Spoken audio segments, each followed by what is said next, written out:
Quelques grammes de bonheur à consommer sans modération. N'hésitez pas à liker, commenter et n'oubliez pas de vous abonner et activer la cloche. C'est parti! Quelques grammes de bonheur. Quelques grammes de bonheur. Quelques grammes de bonheur. Quelques grammes de bonheur. Quelques grammes de bonheur. Quelques grammes de bonheur. Quelques grammes de bonheur. Quelques grammes de Quelques bonheur. grammes de bonheur. 4 grammes de bonheur. Bonjour ou bonsoir, quelle que soit l'heure, bienvenue à tous. Aujourd'hui, nous sommes avec Eric, 43 ans, qui vit au Vers Saint-Denis, et qui est conducteur de travaux. Bonjour Eric. Bonjour, Comment vas-tu? je vais bien. Oui, tu as un beau sourire en tout cas. Merci. Je le dois de ma mère le soir. C'est vrai, j'espère qu'elle écoutera alors, pour voir l'honneur que tu j'espère lui fais. bien un jour. Tu vis au Vers Saint-Denis, où est-ce que cela se trouve exactement? En Seine-et-Marne, dans le sud, juste à côté de Melun. D'accord, donc le 77 si je ne m'abuse. C'est ça, exactement. C'est ça. Et conducteur de travaux, en quoi est-ce que ce métier consiste Alors, nos conducteurs de travaux, c'est pas un métier, mais c'est une nomination, si on peut l'intituler comme ça, une Oui. qualification. D'accord. C'est par rapport au type de travaux que... je vais prendre un exemple, vous en avez dans le bâtiment type, dans le nettoyage, un peu partout, donc voilà, c'est une qualification. D'accord. Voilà. Et ça fait longtemps? Pardon. Et moi, personnellement, je suis dans tout ce qui est nettoyage des bâtiments classés, des monuments historiques. Nettoyage, alors c'est-à-dire avec un Entre- balai, Non, pas du tout, pas du tout.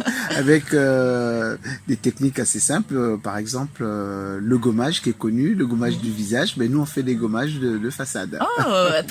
parce que j'imagine que les bâtiments avec la pollution, les Exactement. intempéries, tout ça s'abîme, C'est et ça. donc vous venez rendre les immeubles plus beaux, quoi, leur donner une seconde jeunesse. En quelque sorte, c'est ce que je fais, voilà. Waouh! Je suis sûre que beaucoup, dont moi, ne savaient pas que ce métier existait. Merci. Merci pour nos vues, nos visions. Bon, il y a tellement beaucoup de choses qui existent. C'est clair. Et quel bonheur est-ce que tu souhaites nous partager? Alors là, le bonheur, j'en ai tellement. Je pense que je serais obligé de repasser parce Avec que plaisir, avec plaisir. non, je sais pas s'il faut appeler ça bonheur, mais c'est plutôt une prise de conscience. Oui. Il y a quelques années, quand j'ai connu mon épouse, Donc tu es marié. oui, je suis marié, Oui. père de 4 garçons. 4 garçons, waouh! C'est la famille Ingalls de la petite maison de la prairie à l'envers. Exactement, c'est ça. Félicitations. Voilà, donc je parlais de mon épouse. Oui. On est mariés il y a plus d'une dizaine d'années. Et la prise de conscience était que pendant longtemps, elle me reprochait que je lui parlais mal. C'est-à-dire dans le ton ou bien dans les mots employés? Non, mais c'est dans le temps et même les mots employés. Je pense que j'étais plus maladroit qu'autre chose, quoi. D'accord. Et par rapport à ça, je me suis rendu compte que je la frustrais beaucoup. Oui. Et puis, qui dit une femme frustrée, une femme qui n'est pas épanouie. Exactement. Voilà, donc... Ça, c'est un homme qui a compris la femme. je crois que c'est ça. D'accord. Et donc aujourd'hui, je pense que j'ai quand même pris conscience que si je veux que mon couple aille bien, ben, il faut que ma femme aille bien. Donc aujourd'hui, je fais vraiment attention de comment je lui parle. Oui. Et si parfois je m'enflamme un peu, pour ne pas dire que je m'emporte, et tout de suite, j'essaie vraiment de revenir sur moi, lui dire, bah, écoute, excuse-moi, c'est pas ce que je voulais dire. Ça peut arriver qu'on parle trop vite Oui. et que la langue trébuche, en quelque sorte. Tu es un être humain. Hein. Voilà, exactement. Donc c'est ce bonheur-là, et je pense que le fait d'avoir pris conscience qu'aujourd'hui, je pourrais dire que je nage dans le bonheur. Waouh! Et en plus, ton bonheur, finalement, il est très altruiste parce que ton bonheur, c'est de voir ta femme heureuse. Oui. Et pour la rendre heureuse, tu as su changer quelque chose, un trait de caractère. J'ai changé quelque chose. Et je pense que le fait que ma femme soit heureuse, bah, automatiquement, je suis heureux parce que n'importe quel reproche ou n'importe quelle conversation dite désagréable, Oui. ça passe mieux. Parce que on sait que s'il n'y a pas de la colère, on peut facilement se parler. Et surtout, je pense que le fait d'avoir que les mots on arrive à bien mettre les mots sur ce qu'on veut dire, Oui. et ben, je pense que ça fait que mon épouse est heureuse et moi je suis heureux. Je suis très content dès que je finis mon boulot de vite rentrer chez moi.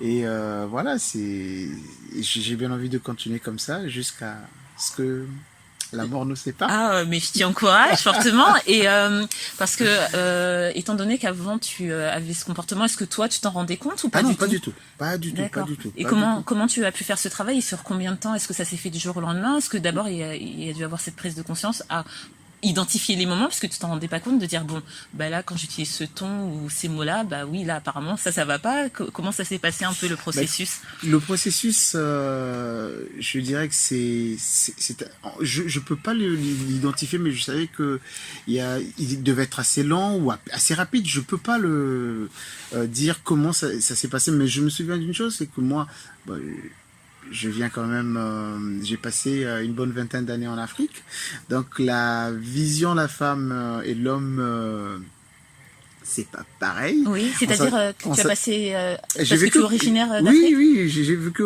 j'ai originaire du Congo. D'accord, Congo-Brazzaville Voilà. ou Kinshasa? Congo-Brazzaville. D'accord. Et donc je suis arrivé en France, j'avais 23 ans, j'ai rencontré mon épouse, et qui est aussi de Congo-Brazzaville, par contre, qui a vécu, elle a fait que 2 ans au Congo. Oui, donc deux cultures différentes en deux fait. cultures différentes, et puis je pourrais dire, ce sont pas les mêmes attentes. Oui. Peut-être de l'autre côté, le portefeuille parlerait plus, mais ici, je pense que c'est beaucoup plus l'affectif, quoi. Voilà, elle a envie d'être... tout ne se résout pas parce que je travaille, que je ramène de l'argent et que la maison est bien, on s'occupe bien de la famille. Oui. Mais je pense que c'est plutôt les mots aussi qui vont avec. Le fait de savoir que je l'aime et que j'arrive à lui dire que je t'aime. Parce que ça, de par ta culture ou par ta personnalité, ce n'était pas quelque chose d'évident au début? Franchement, je dirais non. Voilà, peut-être d'autres diront que c'est un peu bizarre. C'est pas bizarre, mais il y a certaines choses, on a un peu du mal à... Par pudeur? Je sais pas si c'est par pudeur, mais je dirais on a grandi comme ça. Oui. Un exemple tout bête, je ne me souviens pas que ma mère m'ait dit qu'elle m'aimait. Mais je sais qu'elle m'aime fortement. Et en écoutant cet épisode, elle te le dira. Ah, mais peut-être, exactement. Mais voilà, je ne sais pas. Peut-être un jour, peut-être par texto ou par WhatsApp, mais je pense pas avoir entendu mon fils, je t'aime, quoi. Donc voilà quelque chose que j'ai traîné moi. Je suis quand même arrivé, j'avais quand même de la vingtaine, et aujourd'hui 43 ans. Donc on peut se dire qu'il y a une bonne vingtaine d'années que je suis en Europe. Exactement. Voilà. Bah écoute, ton bonheur est très beau et très, comment dirais-je, oui, c'est très beau, très profond, parce que quelque part, tu as remis ta culture, ce que tu étais, ton caractère en question par amour. Et ça t'a permis de t'ouvrir aussi à autre chose et de voir les choses différemment. Et ça, je trouve ça très beau parce que ça montre l'apport mutuel qu'on peut avoir dans un couple. Parce que je suppose qu'elle aussi a dû certainement changer des choses à ton contact. Ah oui, sûrement. Voilà. Sûrement, et après, c'est qu'on a du mal à voir le changement surtout. Vous savez, quand on est après, dans mon petit bonheur, c'est pas que moi, on est une petite bande de copains, et ces copains et copines qui sont là aussi pour nous rebooster, ils sont là pour me dire, bon, bah, écoute, ah tiens, t'as changé, Eric, en train de dire, ah tiens, ton épouse, bah, tu vois, ton mari a changé, voilà, donc c'est... Et ça te fait du bien, ces choses-là? Ah bah oui, c'est encourageant. On se rend compte qu'on est bien entouré, voilà. Encore une fois, tu nous montres ce que peut être un mariage et ce que peuvent être les clés de la réussite d'un mariage. Finalement, c'est de la remise en question, du partage, de la communication. C'est ce que j'entends aussi dans ton histoire. Et aussi l'entourage, parce que finalement, dans ce que tu dis, on entend aussi que c'est bien d'être bien entouré. Ah oui, bien sûr. Voilà. Oui. Et ce que j'entends aussi par-dessus tout, c'est l'amour, finalement, l'amour que tu portes à ta femme et l'amour que tu portes à ta famille. Et waouh, quel homme! Tu es déjà marié, donc je ne propose pas aux auditrices, voilà, un homme à marier, il est déjà marié, bien marié, et quel bonheur pour son épouse. Merci Eric. Merci beaucoup. Tu n'hésites surtout pas à nous recontacter, parce que mais tu as d'autres bonheurs. Hein. Ah oui. Il n'y a pas de souci. Voilà, et tu n'hésites surtout pas à envoyer le lien de l'épisode à ta maman. Tu nous en diras des nouvelles, ce sera peut-être l'objet d'un nouveau bonheur d'ailleurs. Il n'y a pas de souci, ça marche. Merci, prends soin de toi, prends soin de ta femme, de ta famille et de cet amour, de tout cet amour et continue à le faire fructifier encore et à apprendre l'un de l'autre. Ok. À bientôt. À très bientôt. Et n'oubliez pas, vous autres, le bonheur aussi léger soit-il n'est jamais loin, alors sachez le voir, vous en saisir et l'apprécier. À bientôt. Quelques grammes de bonheur. Quelques grammes de bonheur. Quelques grammes de bonheur. Quelques grammes de bonheur. Quelques grammes de bonheur. Quelques grammes de bonheur. Quelques grammes de bonheur. Quelques grammes de bonheur. Bonheur. 4 grammes de bonheur. Également envie de donner un peu de bonheur en partageant le vôtre ? N'hésitez pas à prendre un rendez-vous téléphonique avec moi pour une interview sur le lien suivant que vous trouverez également en barre d'infos. À très vite et n'oubliez pas de vous abonner. Merci.